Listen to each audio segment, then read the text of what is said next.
Hello YouTube, Shadow Hero 90 here. This is a new series I'm going to be doing called Sexism in Movies and TV.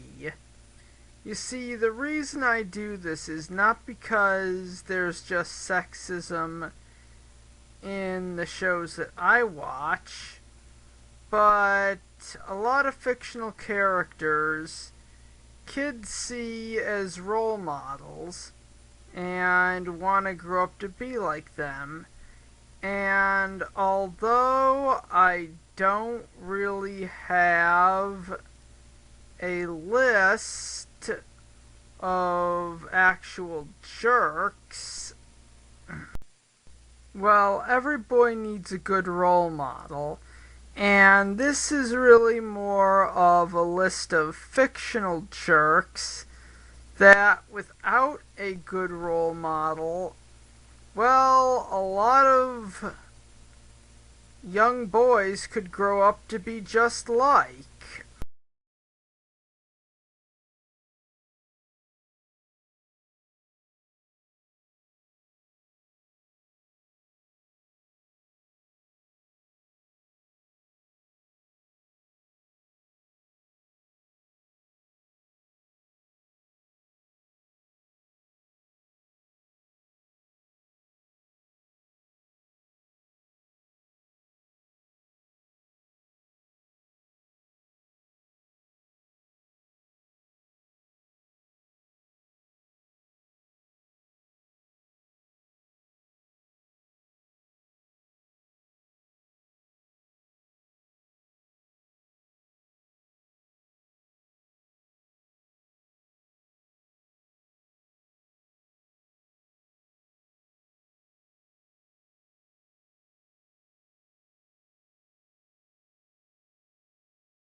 And since we don't want any of, well, not just American youth, but the children of any country or gender to grow up to be like, well, real live versions of the jerks on that list, that's why I'm doing this series and essentially pointing out double standards, hypocrisy, and how many TV shows and movies have degenerated into piles of misandric garbage.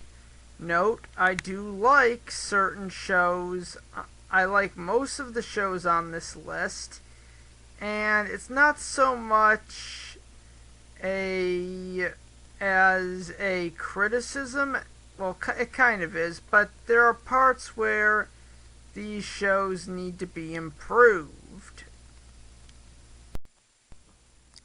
Loud House, the cartoon that wants to be a comic strip. Well, it's trying to be a comic strip. This is the episode Sound of Silence, and unlike its sister episode, Undie Pressure, all Lincoln wants to do is read comic books in his room, even if it's in his underwear. Now, he's not going to be able to do that because of his 10 deranged sisters. As you can see here, and here, They had even forced him out of his own room. Basically, to anyone who hasn't seen the show, Lincoln actually needs his room. As the premise of the show, he's a boy living in a house with 10 sisters, so he basically needs his space. And I kind of get this weird feeling that if it was a girl with 10 brothers, this episode would never have been made. So Lincoln just spends all his money on noise-begone earplugs to cancel out the lunatics he lives with, but they eventually find out what he had been doing. And so now he can finally read comic books in peace, but apparently he can't have that. He just wants a little peace and quiet to read comic books. And because of this, the sisters feel he needs to learn a lesson by pulling a prank on him that results in him getting beaten up, humiliated, used as a goddamn footstool, and somehow brainwashed into thinking this little bitch is gonna do something horrible to him. In all fairness, this really was a bad episode, and there probably should be a sequel to this where Lincoln gets back at them, but I'll address that later. Oh, and the Loud Girls, well, the reason that they think this is all justified is because Lincoln's their brother and you can't tune out family, which is really, that is very low, and basically teaches boys that if you ever want to enjoy any of your hobbies, then bad things will happen to you. So the episode ends with Lisa's experiment, which Lincoln thought was part of the prank, blows up, and they all end up deaf. It's not really an ironic punishment because Lincoln loses his hearing as well. Now, I actually think they could do a Nickelodeon if they wanted to, and our listening probably should do a sequel to this, where Lincoln gets even with his 10 deranged, rotten sisters for pulling this prank. And here's how you do. I'll go from oldest to youngest. Lori, well, in this sequel, to get his payback for that prank, Lincoln would just destroy Lori's relationship with her boyfriend Bobby. Basically, in the sequel, Lincoln would get back at Lenny by probably just taking advantage of her stupidity and getting rid of all her clothes, except for whatever she's wearing, or just get her banned from the mall. Hello YouTube, this is ShadowHero90, and allow me to welcome you to my show, Sexism in Movies and TV. Now, there are 3 reasons as to why I do this show.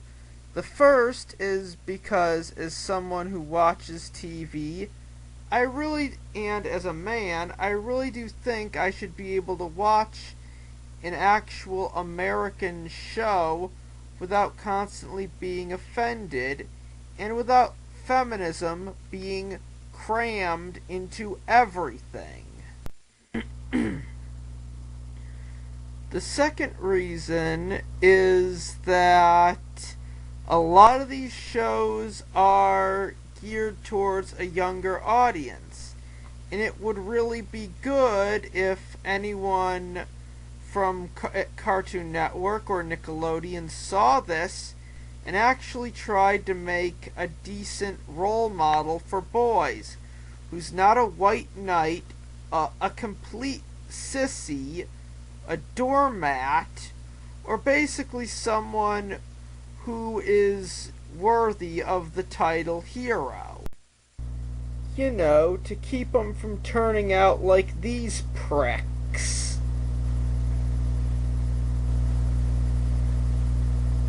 Doormats and losers like these chumps.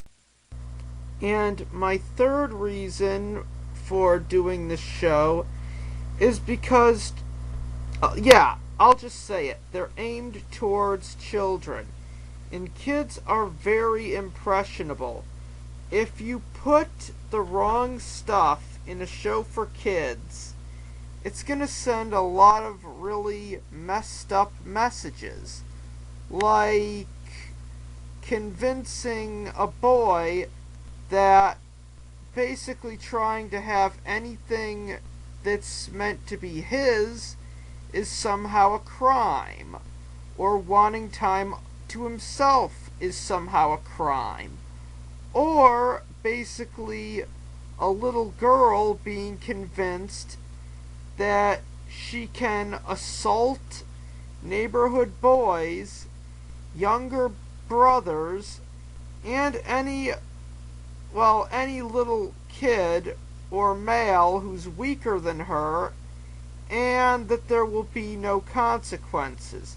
In fact, a lot of these shows do teach girls that they can do whatever they want and consequences do not apply to them.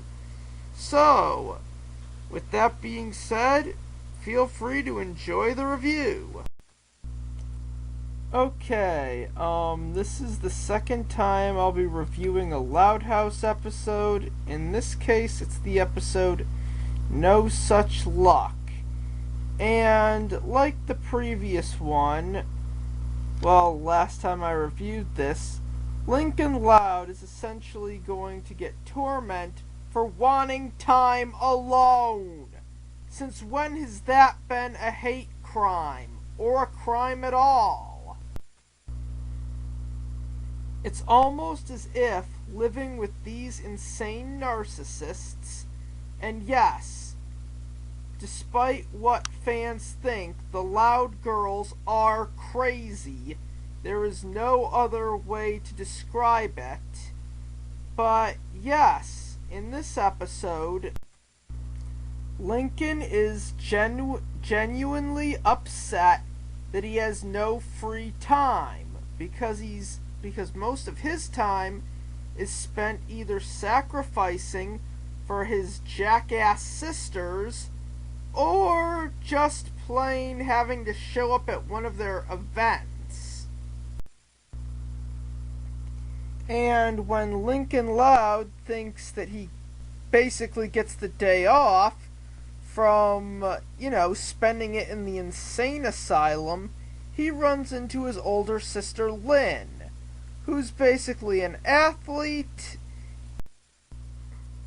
And when he tells her he wants some time off to, read comics and have some time to himself, she threatens to beat him up with a baseball bat. Unless you don't get it, allow me to translate what fucked up message this sends to little girls. If they have a brother who's younger than them, it's okay to threaten that boy with physical violence if he does not do whatever she wants. I really don't see how Lynn doesn't come off as a bully in this. I mean, if the genders were reversed, the older brother would look like a fucking bully. But no, she gets off innocent because of her gender.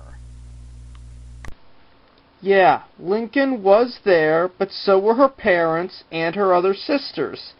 For all she knows, if there is bad luck, maybe it was caused by the parents, or the twins, or basically someone on her opponent's team has good luck. She doesn't know. After seeing this as an opportunity, Lynn then dances off like an idiot.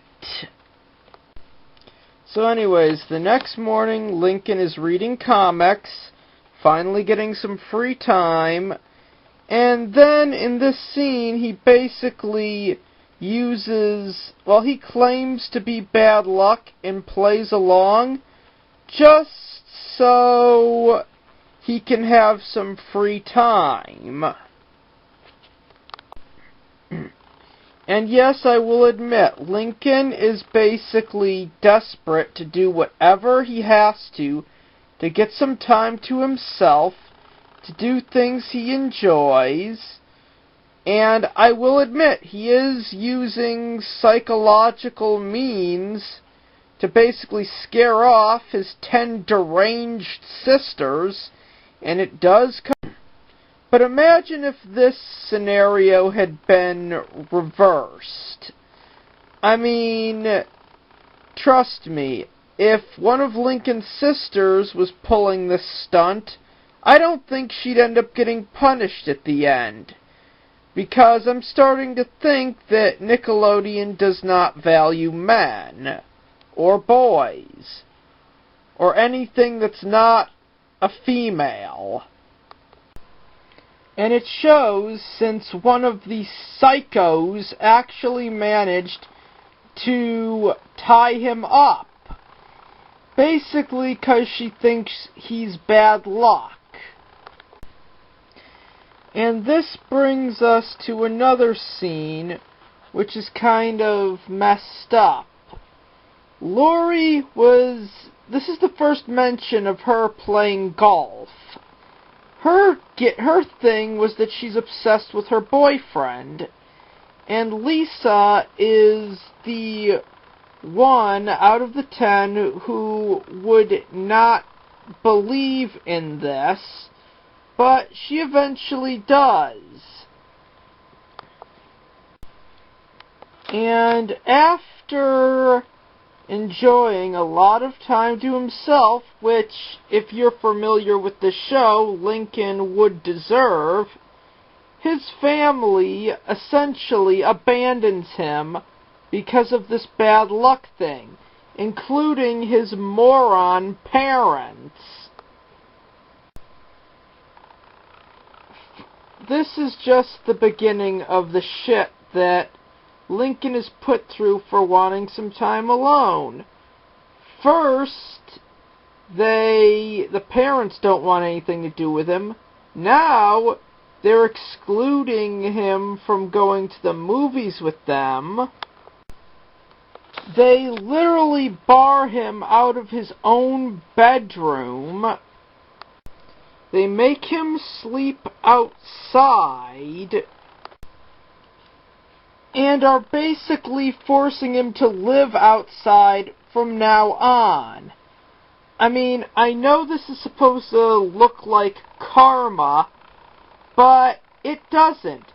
It just shows what assholes the Loud family is.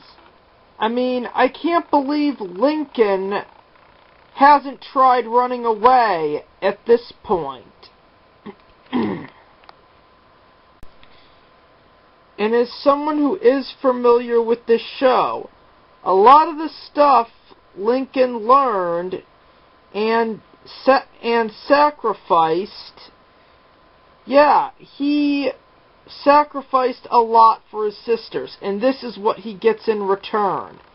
It's kind of a good thing that this show is not more realistic, or else Lincon would, at the first opportunity, do whatever he can to get as far away from these bitches and that asshole father of his as possible.